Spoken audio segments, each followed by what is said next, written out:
Breaking news. The world's eyes are once again focused on the Middle East as the United Kingdom's Royal Air Force Typhoons launch airstrikes against targets in Yemen.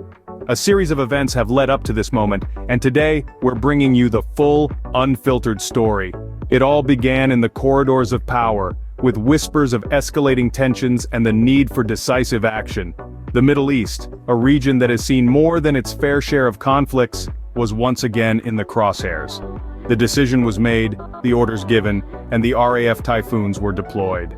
The timeline of events leading up to these airstrikes is a complex web of political maneuvering, intelligence gathering and military readiness. The whispers grew louder, the tensions higher. Then came the moment that everyone had been anticipating, yet dreading. The Typhoons took to the sky, their mission clear, their targets locked. With the afterburners glowing against the night sky, the Typhoons delivered their payload. The airstrikes were swift, precise, and devastating. Yemen, a country already ravaged by years of conflict, bore the brunt of the UK's military might. In the aftermath of the airstrikes, there were protests. Voices were raised against the UK's actions, with cries for peace echoing around the world.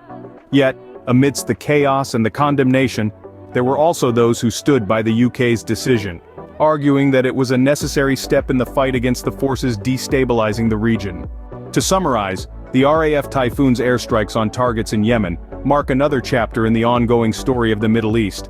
The actions leading up to the strikes were a culmination of escalating tensions and strategic calculations. The aftermath has seen a mix of protests and support, highlighting the complex and divisive nature of the situation. This is a story of power, politics, and the high stakes of international diplomacy. It's a story that reminds us that in the game of nations, the decisions made in the hallways of power can have far-reaching effects on the ground. And as we continue to follow the developments in the Middle East, one thing is clear: this story is far from over.